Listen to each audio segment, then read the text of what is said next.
Stars. A nostalgic sound in many generations. Whether you played it on the Dreamcast, PlayStation, or emulation, we all cherish the fond memories of Nemesis in Raccoon City. The game I'm referring to is Resident Evil 3 Nemesis.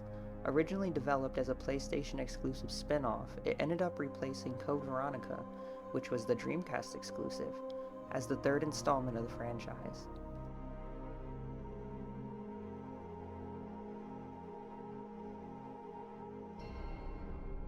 Using the power of the PlayStation's geometry transformation engine, the game is rendered in beautiful 3D environments, and those beautiful 3D environments are the topic of today's video. Welcome to another episode of Behind the Scenes. I'm your host Sabrina Wesker, and today we'll be going into the beautiful environment of Resident Evil 3 Nemesis. But before we can get into the environments themselves, we need to go over why the background is an integral part of the storytelling process. There are two parts to a scene, the foreground and the background. The foreground is usually what's directly going on, while the background is the story that lies underneath. These two elements relay separate stories in the same scene. Backgrounds are important for good storytelling, as they provide setting, world building, and subtext, while promoting depth, immersion, and influence on the player's decision making.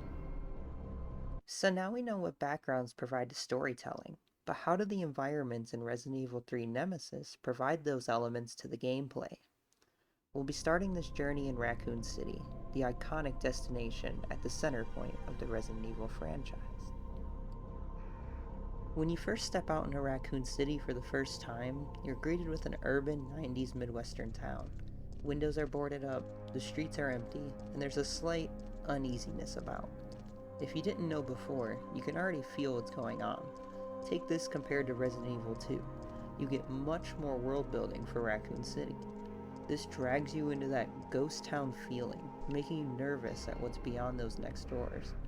The atmosphere adds a deep layer of immersion, and you haven't really even started the game yet. This act of pulling you in draws your interest and attention subconsciously into the foreground. The engagement you feel is an art lost to a lot of modern horror games. Take these two shots of the street for example.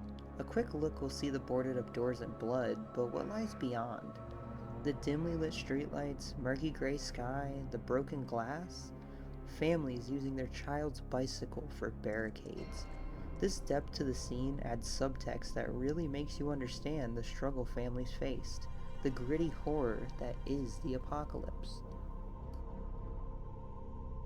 Now that you understand some things to look for, let's go over lighting. Hopping back to the scene with the fire, you see how Resident Evil 3 makes good use of fire to show the chaos that has taken the town. While you may notice the fire straight away in the foreground, I want you to take a second to study the background here. Look at how the blaze leaves an orange glow on the surrounding structures. The blend of orange and yellow hues underneath the streetlight. The glow of the neon lights fighting the orange light to cast shadows. Speaking of shadows, look at the deep shadow behind the car there. Contrast such as this portrays a sense of scale. While the contrast may be underutilized today, it was a genius way to understand mood. There's another good fire scene that's subtle yet powerful. I bring you to Raccoon Press. The lighting here gives you a safe feeling, yet when you open the shutter you get more fire spewing from the staircase. As you make your way upstairs, the lighting changes to that powerful orange, making the feeling of safety disappear. Approaching the door showers you in glass, with the crackling fire spreading. Walking away triggers an explosion, knocking you down. The door flies off, and you understand that this building could go any minute. Scenes like this are important for adding desired context to situations. There are more fire areas around Raccoon City, but I'll leave those for you to explore. Okay, so we see how lighting changes a scene, but how do these elements affect how you feel? Some important ways backgrounds affect your feelings are things like empathy, understanding the feelings of others in Raccoon City, memories, what is there and what could have been made there. A great example of that is the RPD. Seeing it the second time, you feel the memories from Resident Evil 2 flood in. Human spirit.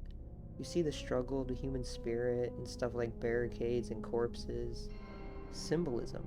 Seeing landmarks destroyed makes you feel the symbolism that they used to represent. That, and the despair they invoke while destroyed. Hope and despair. Just from seeing those iconic backgrounds, you can feel despair in your solitude, or feel hope upon seeing Brad entering the bar for the first time. Invoking emotion is a key part of good artwork, and these developers understood that. We see what it represents. While Nemesis keeps you focused on the foreground, taking a step back to take it all in makes you feel.